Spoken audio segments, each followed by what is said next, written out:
வணக்கம். இதுவரையில் நாம் ஆடிட், அதாவது தணிக்கை என்றால் என்ன, எந்தெந்த நிறுவனங்கள் தணிக்கை செய்யப்பட வேண்டும், தணிக்கையாளர் என்பவர் யார், அவருக்குரிய தகுதிகள் யாவை, தணிக்கையாளர்கள் எப்படி ஒரு நிறுவனத்தை தணிக்கை செய்கிறார்கள் அப்படிங்கிறதெல்லாம் பற்றி பல விஷயங்களை பல உரைகளில் தொடர்ச்சியாக பார்த்து வருகிறோம். இந்த உரையில் நாம் ஜாயிண்ட் ஆடிட் என்றால் என்ன, பிரான்ச் ஆடிட் என்றால் என்ன, அவற்றை பற்றிய பல விஷயங்களை பார்க்கலாம். தணிக்கை செய்யப்பட வேண்டிய நிறுவனம் மிகப்பெரிய நிறுவனமாக இருக்கின்ற பட்சத்தில் அதன் கணக்குகளை தணிக்கை செய்வதற்கும் தணிக்கையை குறிப்பிட்ட காலத்திற்குள் செய்து முடிப்பதற்கும் வசதியாக ஒன்றுக்கு மேற்பட்ட ஆடிட்டர்களையோ அல்லது ஒன்றுக்கு மேற்பட்ட ஆடிட் நிறுவனங்களையோ, ஆடிட் ஃபர்ம்ஸ் என்று சொல்லப்படுகின்ற ஆடிட் நிறுவனங்களையோ தணிக்கை நிறுவனங்களையோ நியமிக்கிறார்கள். இதற்கு ஜாயிண்ட் ஆடிட் என்று பெயர். இவ்வாறு நியமிக்கப்பட்ட அந்த தணிக்கையாளர்கள் கூட்டாக இணைந்து தங்களுடைய பணியை மேற்கொள்கிறார்கள். அவர்கள் தங்கள் பணியை நிறைவு செய்த பிறகு அனைவரும் ஒன்று சேர்ந்து ஆடிட் அறிக்கையை அளிக்கிறார்கள், ஆடிட் ரிப்போர்ட் வழங்குகிறார்கள். இதற்கு ஜாயிண்ட் ஆடிட் அல்லது கூட்டு தணிக்கை என்று பெயர். இதனை பற்றிய மேலும் பல விஷயங்களை நாம் தொடர்ந்து காணலாம்.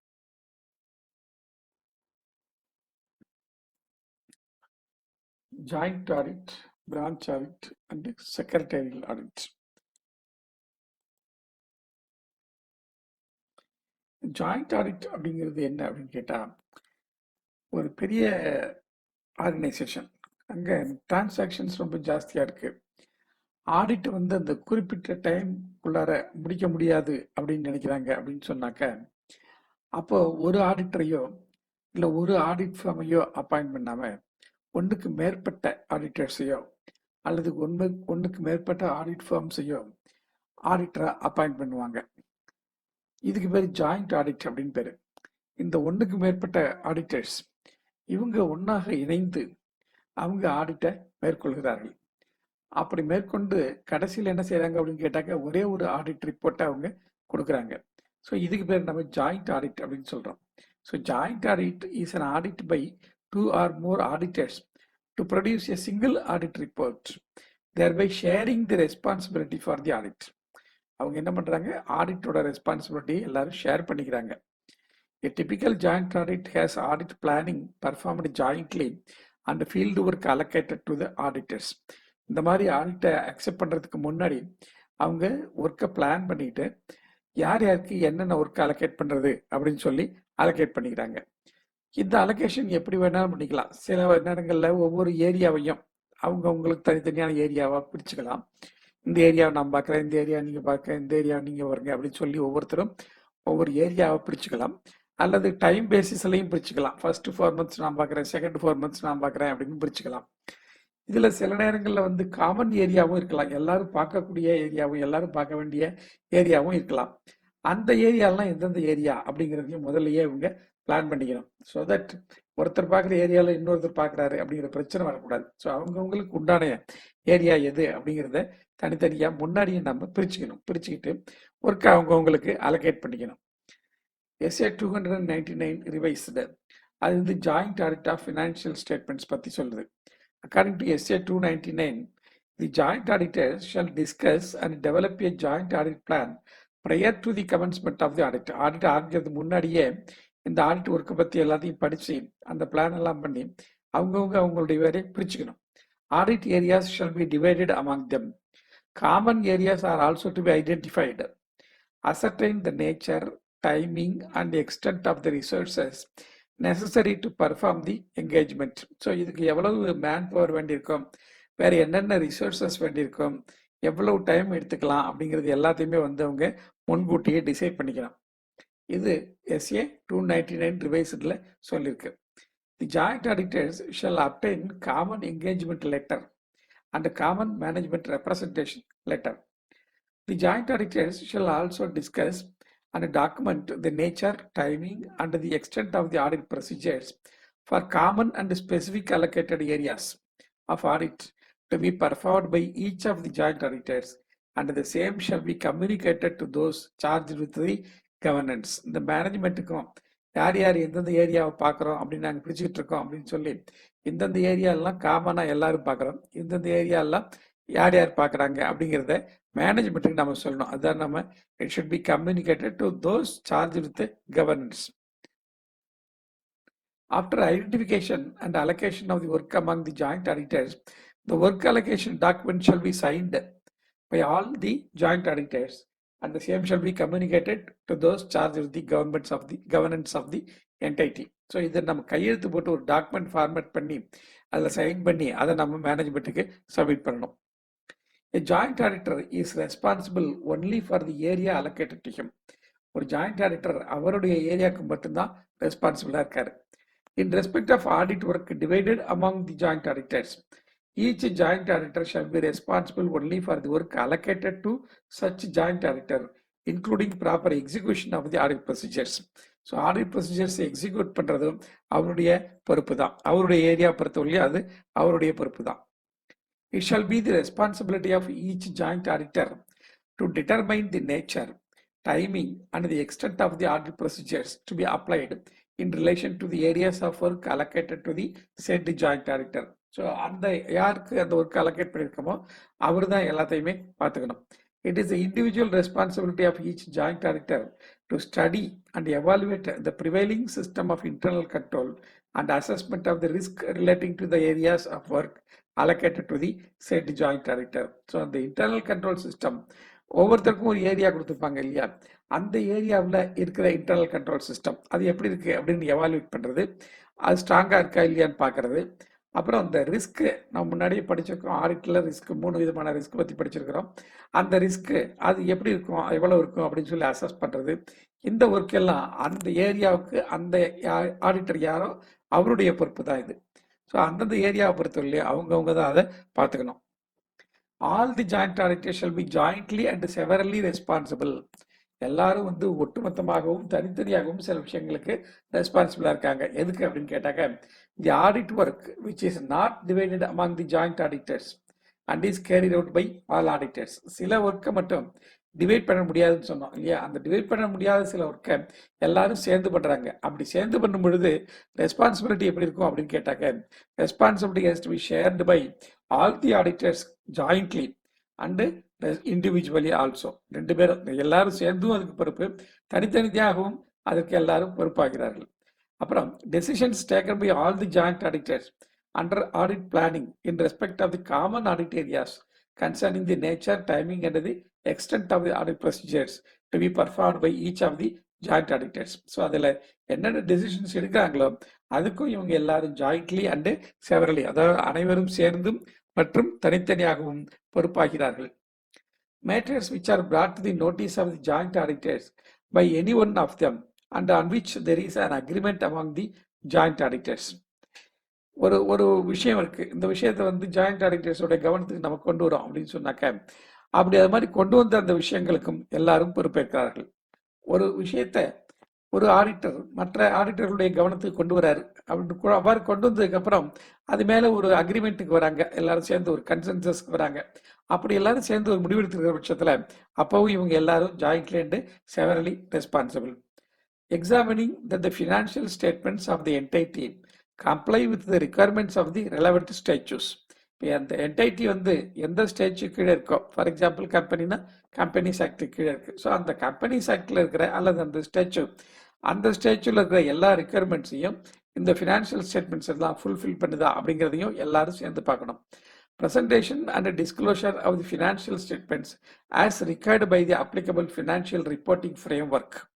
இந்த ஃபினான்ஷியல் ரிப்போர்ட்டிங் ஃப்ரேம்ஒர்க், அந்த ஃப்ரேம்ஒர்க்கு கீழே அதுக்கு தகுந்த மாதிரி அதில் சொல்லியிருக்கிற மாதிரி இந்த ஃபினான்ஷியல் ஸ்டேட்மெண்ட்ஸ் எல்லாத்தையும் ப்ரிப்பேர் பண்ணி அதை டிஸ்க்ளோஸ் பண்ணியிருக்காங்களா மேனேஜ்மெண்ட்டில் அப்படிங்கிறத பார்க்கணும். Ensuring that the audit report complies with the requirements of the relevant statutes, the applicable standards on auditing and other relevant pronouncements issued by the ICAI. இப்போ அந்த ஆடிட் ரிப்போர்ட்டில் என்னென்னலாம் இருக்கணும் அப்படிங்கிறதெல்லாம் நம்ம சொல்லியிருக்கோம். ஸோ அதில் என்னென்னலாம் இருக்கணும், அதில் இந்த ஸ்டாச்சு படி என்னென்னலாம் சொல்லப்பட வேண்டும் அப்படின்னு அந்த சட்டம் சொல்கிறதோ அந்த ஸ்டாண்டர்ட்ஸ் ஆன் ஆடிட்டிங் படி எது எதெல்லாம் செய்யப்பட வேண்டும் என்று சொல்லப்பட்டிருக்கிறதோ, அது இல்லாமல் institute of chartered accountants of India வேறு ஏதாவது ப்ரொனவுன்ஸ்மெண்ட்ஸ் இஷ்யூ பண்ணியிருந்தால் அதில் சொல்லப்பட்டிருக்கிற விஷயங்கள் எல்லாம் இதில் இருக்கின்றனவா அப்படிங்கிறது எல்லாத்தையும் பார்க்கணும். Where in the course of the audit, a joint auditor comes across matters which are relevant to the areas of the responsibility of other joint auditors. அதாவது ஆடிட் பண்ணிட்டு இருக்காரு ஒரு ஆடிட்டர். அவர் பண்ணிட்டு இருக்கும்போது அவர்கிட்ட ஒரு விஷயம் வந்து அவருக்கு தெரிய வருகிறது. அந்த விஷயம் வந்து அவருக்கு சம்மந்தம் இல்லாத ஏரியாவில் இருக்கு. வேற ஒரு ஆடிட்டரோட ரெஸ்பான்சிபிலிட்டி கீழே அந்த ஏரியாவில் அந்த விஷயம் இருக்கு அப்படின்னு சொன்னாக்க, அப்போ இவர் என்ன பண்ணணும் அப்படின்னு கேட்டாக்க, விச் டிசர்வ் தேர் அட்டென்ஷன், அந்த அந்த ஏரியாவை யார் பார்க்குறாங்களோ அவங்களுடைய கவனத்தில் இது கொண்டு செல்லப்பட வேண்டும் அப்படின்னாலோ, அல்லது விச் ரிக்வயர் டிஸ்க்ளோஷர், அல்லது இதை வந்து நம்ம டிஸ்க்ளோஸ் பண்ணணும் அப்படிங்கிற ஒரு அவசியம் இருக்கு அப்படின்னாலோ, அல்லது ரிக்வயர்ஸ் டிஸ்கஷன் வித், இதை வந்து மற்றவர்களுடையும் விவாதிக்கப்பட வேண்டும் அப்படின்னாலோ, அல்லது application of judgment by other joint auditors, மற்ற ஜாயிண்ட் ஆடிட்டர்ஸ் எல்லாம் என்ன சொல்றாங்களோ அதை வச்சு இதை ஜட்ஜ் பண்ணணும் அப்படின்னு நினைச்சாலோ, இந்த விஷயத்தை அந்த joint auditor shall communicate the same to all the other joint auditors in writing prior to the completion of the audit. So இந்த விஷயத்தை ஜாயிண்ட் ஆடிட்டர் மற்ற எல்லா ஆடிட்டருடைய கவனத்திற்கும் கொண்டு செல்ல வேண்டும். இதை எழுத்தில் கொடுக்க வேண்டும். In writing it should be given prior to the completion of the audit. ஆடிட்டை முடிக்கிறதுக்கு முன்னாடியே இதை சொல்லணும். ஆடிட் முடிச்சதுக்கு அப்புறம் இந்த விஷயத்தை சொல்லக்கூடாது. The joint auditors are required to issue common audit report. அவங்க எல்லாரும் சேர்ந்து ஒரு காமன் ஆடிட் ரிப்போர்ட் தான் கொடுப்பாங்க. ஒருவேளை அந்த மாதிரி காமன் ஆடிட் ரிப்போர்ட் கொடுக்க முடியல, there is some disagreement among the auditors அப்படின்னு சொன்னாக்க, அப்ப என்ன பண்றது அப்படின்னு கேட்டாக்க, where the joint auditors are in disagreement with regard to the opinion or any matters to be covered by the audit report, they shall express their opinion in a separate audit report. ஒரு தனி audit ரிப்போர்ட்டா அவங்க அதை சொல்லணும். A joint auditor is not bound by the views of the majority of the joint auditors regarding the opinion or matters to be covered in the audit report. Majority of the auditors என்ன சொல்றாங்களோ அதே நாம ஒப்பீனியனா கொடுத்துடலாமா அப்படின்னா அப்படி எல்லாம் ஒன்றும் அவசியம் இல்லை. எந்த ஒரு ஜாயிண்ட் ஆடிட்டரும் இந்த மெஜாரிட்டி ஒப்பீனியனுக்காக பார்க்கணுங்கிற அவசியம்லாம் இல்லை. அவர் என்ன நினைக்கிறாரோ அதை அவர் வந்து ரிப்போர்ட் பண்ணலாம். அது வந்து it is not accepted by other auditors அப்படின்னு சொன்னாங்க, அவர் தனியாக ஒரு ரிப்போர்ட்டை கொடுக்கலாம். அதனால இந்த மெஜாரிட்டிங்கிற ரூல் அங்கே இல்லை. And shall express opinion formed by the said joint auditor in separate audit report in case of disagreement. அவங்களுக்குள்ளார ஒத்து போல அப்படின்னு சொன்னாக்க, எந்தெந்த விஷயங்கள்ல ஒத்து போலையோ அதையெல்லாம் ஒரு தனியான ஒரு ரிப்போர்ட்டாக அவர் கொடுத்து விடலாம்.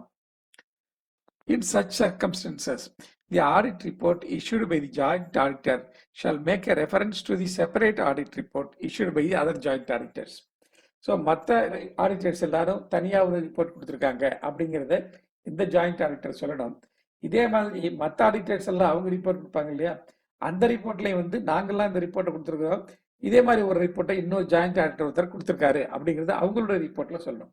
ஸோ ரெண்டு பேருடைய ரிப்போர்ட்லையும் இன்னொரு ரிப்போர்ட்டும் இருக்கு அப்படிங்கிறத mention பண்ணியானும். Such a reference shall be made under the heading Other Matter paragraph as per the revised SA 706, emphasis of matter paragraphs and other matter paragraphs in the independent auditors report அப்படிங்கிறது கீழே இந்த விஷயத்தை சொல்லணும். Each joint auditor is entitled to assume. ஒவ்வொரு joint ஆடிட்டரும் ஒரு assumption பண்ணிக்கலாம். என்ன assumption பண்ணிக்கலாம் அப்படின்னு கேட்டா, the other joint auditors have carried out their part of the audit work. மற்றவங்களாம் அவங்களுடைய வேலை அவங்க செஞ்சிருக்காங்க அப்படின்னு நம்ம நம்பலாம். And the work has actually been performed in accordance with the standards on auditing issued by the Institute of Chartered Accountants of India. So அவங்களுடைய வேலையை ஐசிஐயில் கொடுத்துருக்கிற ஸ்டாண்டர்ட்ஸ் ஆன் ஆடிட்டிங் வச்சு அதுபடி தான் பண்ணியிருக்காங்க அப்படிங்கிறதையும் நாம நம்பலாம். It is not necessary for a joint auditor to review the work performed by other joint auditors or perform any tests in order to ascertain whether the work has actually been performed in such a manner. இந்த work இன்னொரு auditor பண்ணியிருக்கிற வேலையை நம்ம போய் review பண்ணணுமா, ஒரு auditor இன்னொரு auditor ஒருத்தர் போய் ரிவ்யூ பண்ணணுமா அப்படின்னு கேட்டால் அதெல்லாம் ரிவ்யூ பண்ண வேண்டிய அவசியம் இல்லை. நாம வந்து நம்பலாம். முன்னாடி சொன்னோம் இல்லையா, ஸோ அவங்க வந்து அவங்களுடைய வேலையை கரெக்டாக பண்ணியிருப்பாங்க அப்படின்னு நாம நம்பலாம், நம்பி நாம ப்ரொசீட் பண்ணலாம். So this is the assumption to be taken by the other auditors. The other joint auditors have brought to said joint auditors notice any departure from the applicable financial reporting framework. or significant observations that are relevant to their responsibilities noticed in the course of the audit. அவங்க audit பண்ணிட்டு இருக்கும் பொழுது மற்ற ஒரு ஆடிட்டருக்கு சொல்ல வேண்டிய ஒரு விஷயம் அது அவங்களுடைய கவனத்திற்கு வந்தால், அதாவது departure from the applicable financial reporting framework அந்த மாதிரி ஏதாவது விஷயங்கள் இருக்கு அப்படின்னு சொன்னாக்க அதை எந்த ஆடிட்டருடைய கவனத்திற்கு கொண்டு செல்லப்பட வேண்டுமோ அந்த ஆடிட்டருடைய கவனத்திற்கு கொண்டு வந்திருப்பார்கள் அப்படிங்கிற அசம்ஷனையும் இவர் எடுத்துக்கலாம். இந்த 3 விஷயங்கள்லையும் ஒரு ஆடிட்டர் மற்ற ஆடிட்டர்களை நம்பலாம். Before finalizing their audit report, the joint auditors shall discuss and communicate with each other their respective conclusions that would form the content of the audit report. So report கொடுக்கறதுக்கு முன்னாடி இந்த ஜாயிண்ட் ஆடிட்டர்ஸ் எல்லாரும் ஒண்ணா உட்கார்ந்து ரிப்போர்ட்ல என்ன எழுதணும் அப்படிங்கறத பத்தி டிஸ்கஸ் பண்ணிட்டு அதுக்கப்புறம் அவங்க ரிப்போர்ட் கொடுக்கலாம். In case of large companies, the audit work may be assigned to more than one auditor or one firms. This helps in pooling the resources and the expertise available with the firms or auditors. இது advantages of joint audit. என்ன advantage கிடைக்கும் அப்படின்னு கேட்டாக்க, இப்போ நம்ம வெவ்வேறு ஆட்கள் அல்லது வெவ்வேறு firms ஒன்னா இணைந்து ஒர்க் பண்றதுனால ஒரு ஆடிட்டருக்கு இருக்கிற அனுபவத்தை இன்னொரு ஆடிட்டர் பெற்றுக்கொள்ள முடியும். அதே மாதிரி ஒரு ஃபேர்ம்ல இருக்கிற ரிசோர்ஸஸை இன்னொரு ஃபேர்ம்ல நம்ம யூஸ் பண்ணிக்கலாம், அல்லது எல்லாரும் ஷேர் பண்ணி அவைலபிள் ரிசோர்ஸஸ் நம்ம யூஸ் பண்ணிக்கலாம். இதனால என்ன ஆகுது அப்படின்னு கேட்டாக்க ஒருத்தருடைய அனுபவம் இன்னொருத்தருக்கு கிடைக்குது. It helps complete the work within the stipulated time. அதே மாதிரி ஒரு தனி ஆளா பண்றது அல்லது ஒரு தனி ஃபேர்மா பண்றது அப்படின்னாக்க வேலையை ஒரு குறிப்பிட்ட காலத்துக்குள்ளார முடிக்கிறது கஷ்டமா இருக்கும். இந்த மாதிரி 2-3 பேர் சேர்ந்து பண்ணும் பட்சத்தில் வேலையை நாம குறிப்பிட்ட காலத்துக்குள்ள முடித்து விடலாம். அப்புறம் ஒர்க் லோட் இஸ் ஷேர்டு. ஒரே ஆள் ஒரே ஃபேர்ம் எல்லா ஒர்க்கையும் பார்க்காம 2-3 ஆடிட்டர்ஸ்க்கு இடையில நம்ம ஒர்க் லோட ஷேர் பண்ணிக்கலாம்.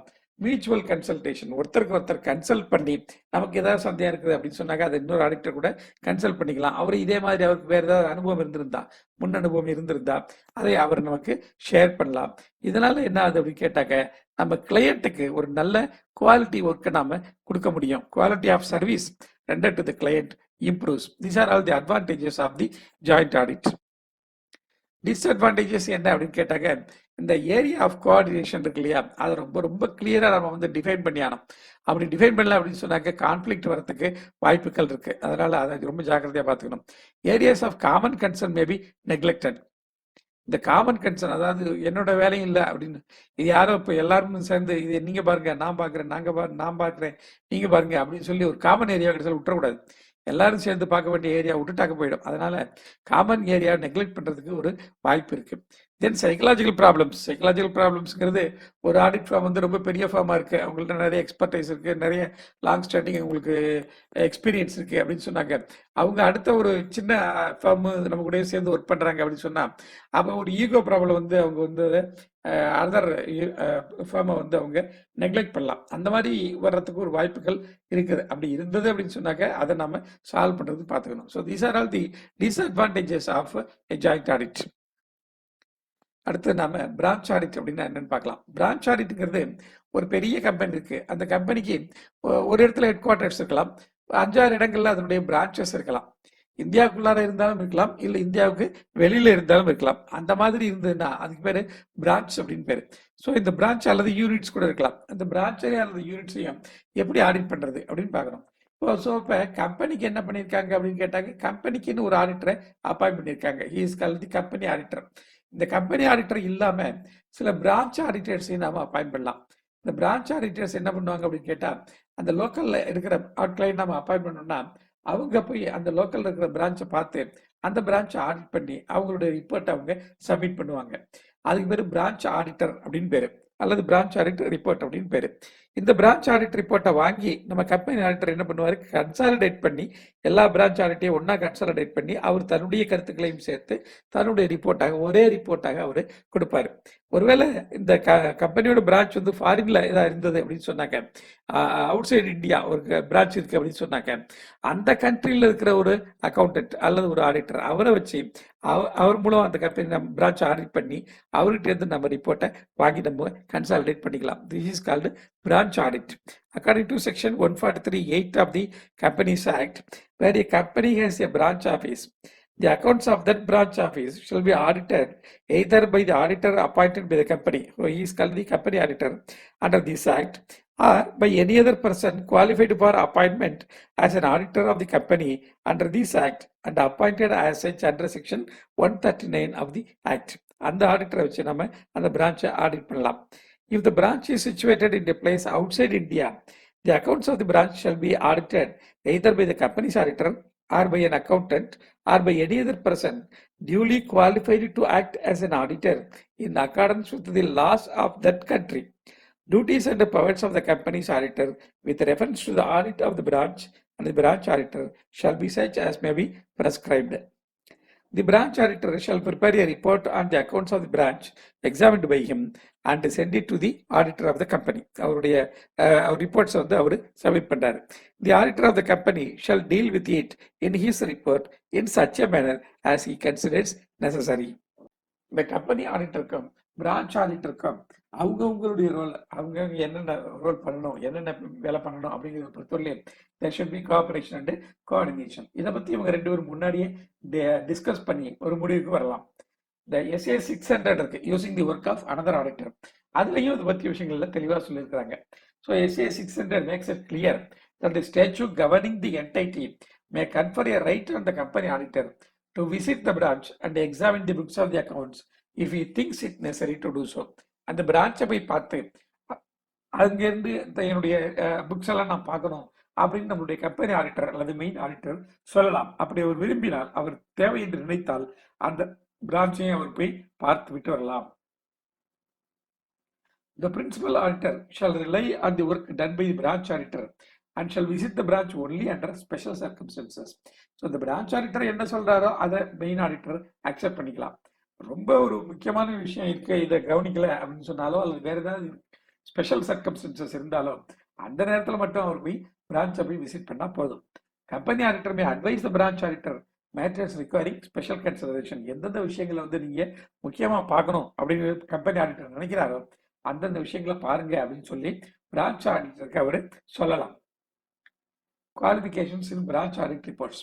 இந்த பிரான்ச் ஆடிட் ரிப்போர்ட்ல ஒரு குவாலிஃபிகேஷன் இருக்குன்னு வச்சுங்களேன். இந்த ஆடிட்டர் பிரான்ச் ஆடிட்டர் பார்த்தவர் அதுல ஒரு குவாலிஃபிகேஷன் ஒன்று கொடுத்துருக்காரு அப்படின்னு சொன்னா அப்ப அதை மெயின் ஆடிட்டர் எப்படி டீல் பண்ணுவாரு அவருடைய ரிப்போர்ட்ல அப்படிங்கிறது பார்க்கணும். If the branch auditor's report contains any qualification, the statutory auditors should normally include it in their own report unless they are satisfied that either objections raised by the branch auditor have been met while preparing the company's accounts or during the conduct of the company's audit, or the matter on which the qualification is made is not material in the context of the company's accounts, or in the light of the information and explanations given to them which were not available to the branch auditor, they are satisfied that the qualification is not called for. So branch auditor ஒரு qualification கொடுத்துருக்காரு அப்படின்னு சொன்னா அது என்ன மாதிரி qualification அப்படிங்கிறத இவங்க வந்து அனலைஸ் பண்ணுவாங்க.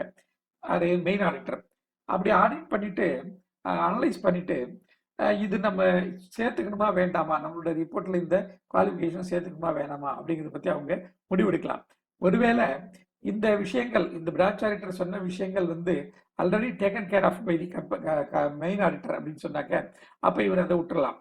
அல்லது அந்த அந்த அவர் சொல்லியிருக்கிற விஷயம் வந்து கம்பெனியை ஓவராலா பார்க்கும் பொழுது அவ்வளவு ஒன்றும் மெட்டீரியலான விஷயம் இல்லை, இட் இஸ் நாட் மெட்டீரியல் அப்படின்னு நினைச்சாக்க, அல்லது இந்த அவருக்கு கொடுக்கப்பட்ட இன்ஃபர்மேஷன்ஸ் அந்த எக்ஸ்பிளனேஷன்ஸ் மேனேஜ்மெண்ட் சைட்ல இருந்து அவர் கொடுக்கப்பட்ட சில எக்ஸ்பிளனேஷன்ஸ், அந்த எக்ஸ்பிளனேஷன்ஸ் வந்து பிரான்ச் ஆடிட்டருக்கு கொடுத்துருக்க மாட்டாங்க, அவருக்கு தெரியாம போயிருந்துக்கலாம்.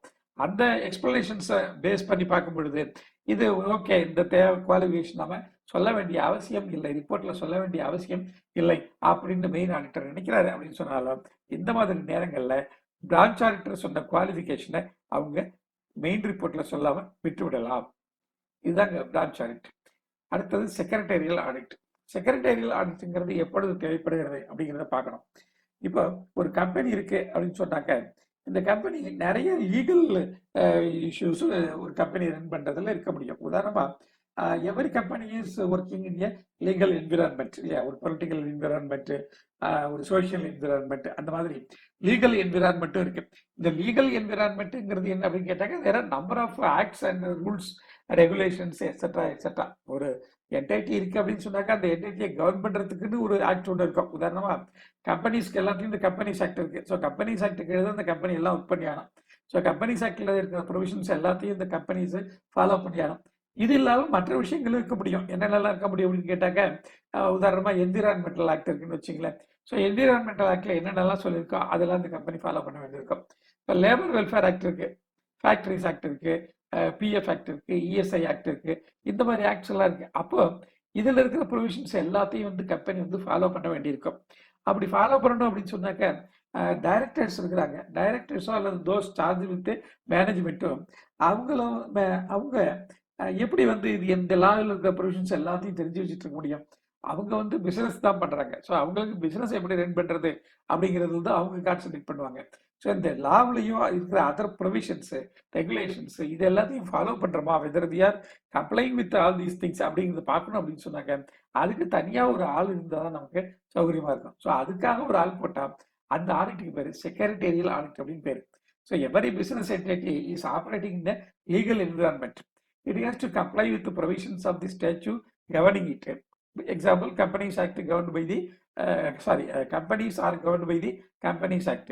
Apart from this, they have to follow the provisions of many other laws and regulations. So, Factories Act 1948, Environmental Protection Act, Labor Rights, etc., etc. இது எல்லாத்தையும் அவங்க ஃபாலோ பண்ண வேண்டியிருக்கு. நான் complaints May lead to penalty and punishment including imprisonment. இதுல இருக்கிற provisions எல்லாம் follow பண்ணாம விட்டுட்டோம் அப்படின்னு சொன்னாக்க இதனால அவங்களுக்கு சட்டப்படி சில தண்டனைகள் வழங்கப்படலாம். Directors are those in charge of governance of the company may not be aware of all these provisions and the time schedules of all these laws and acts. Hence, a secretarial audit becomes necessary to check whether the company has complied with all the provisions of the laws or acts concerned. Secretarial audit for companies. Section 204 தான் இது சொல்லுது.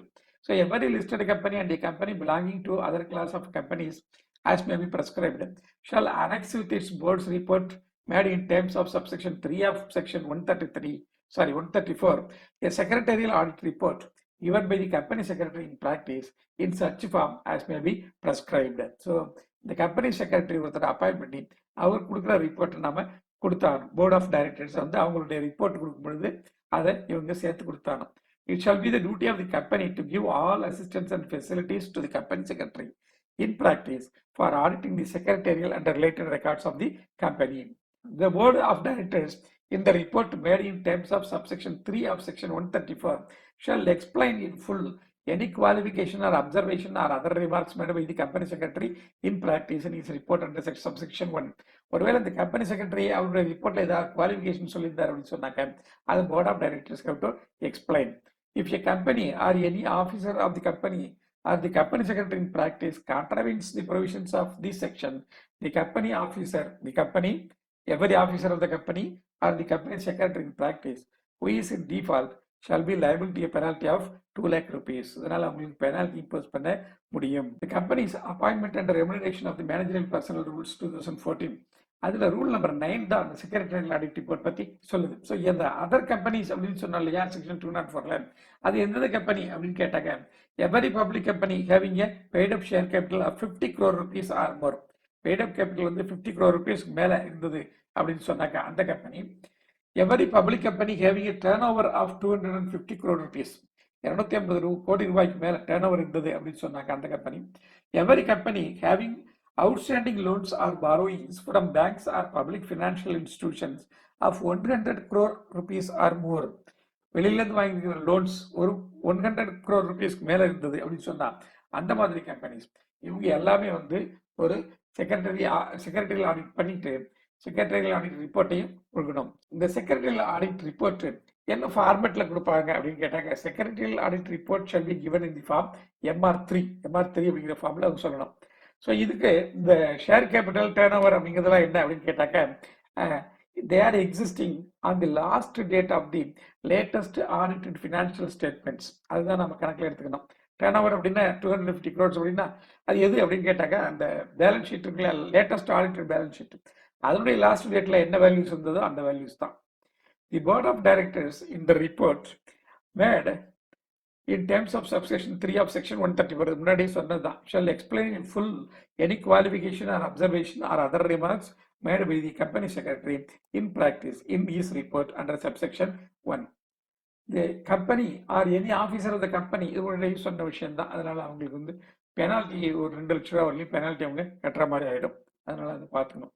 As per section 204(1) of the Companies Act 2013 ரெண்டு with rule number 9 of the Companies Act, யார் யாரெல்லாம் இந்த secretarial audit report submit பண்ணணும் அப்படின்னு கேட்டாக்க, every listed company, every public company having a value share capital of 50 crore rupees or more, or every public company having a turnover of 250 crores rupees or more, இவங்க எல்லாம் வந்து ஒரு secretarial audit report ஒன்று submit பண்ணணும். However, the term turnover means the aggregate value of the realization amount made from the sale, supply or distribution of goods or on account of services rendered or both by the company during a financial year. So turnover அப்படிங்கிறதுக்கு என்ன definition அப்படின்னு இதில் சொல்கிறோம். Who can be appointed as a secretarial auditor? யார் secretarial auditor appoint பண்ணலாம் அப்படின்னு கேட்டால், only a member of the Institute of Company Secretaries of India holding a certificate of practice, அவர் மட்டும்தான் நீங்கள் வந்து கம்பெனியில் செக்ரட்டரியல் ஆடிட்டராக அப்பாயிண்ட் பண்ண முடியும். Procedure for appointment. As per Rule 8 of the Companies Meetings of Board and its Powers Rule 2014, secretarial auditor is required to be appointed by means of a resolution passed at a duly convened board meeting. Board meetingல direct ஒரு resolution pass பண்ணி அதன் மூலமாக secretarial ஆடிட்டரை appoint பண்ணலாம். The above said resolution for appointment of the secretarial auditor shall be filed with the Registrar of Companies within 30 days in E-Form MGT 14 அப்படிங்கிற ஃபார்மெட்டில் registrar of கம்பெனிஸ்க்கு ஆர்ஓசிக்கு within 30 days நாம submit பண்ணியாகணும். இந்த form MR3, அதான் அந்த secretarial audit report, அது எப்படி இருக்கும் அப்படிங்கிறதையும் நம்ம இந்த அனெக்ஸரில் கொடுத்துருக்கோம், பார்க்கலாம். So this is the MR3 format. So secretarial audit report for the financial year ended அப்படின்னு போட்டு யாருக்கு அட்ரஸ் பண்ணுறது, to the members of so limited அப்படின்னு போட்டு என்னென்ன விஷயங்கள் சொல்கிறது. ஸோ செக்ரட்டரியல் ஆடிட் நாங்கள் கண்டக்ட் பண்ணோம் அப்படின்னு சொல்லி அதுலேருந்து என்னென்ன விஷயங்கள் எல்லாம் சொல்லணும். ஸோ எந்தெந்த ஆக்ட் ஃபுல்லாக நம்ம பார்த்துருக்கோம். Companies act and the rules made thereunder, securities contracts relations act, depositories act, எல்லாம் இது மாதிரி என்னென்ன எல்லாத்தையும் சொல்லணுமோ அது எல்லாத்தையும் சொல்லணும். ஸோ கடைசியில் அவர் நம்ம சிக்னேச்சரையும் போட்டு அவர் கொடுத்துடணும். ஸோ இதான் நம்ம செக்ரட்டரியல் ஆடிட் அப்படின்னு சொல்கிறோம். மேலும் இன்னொரு உரையில் மீண்டும் சந்திப்போம். அதுவரையும் நன்றி, வணக்கம்.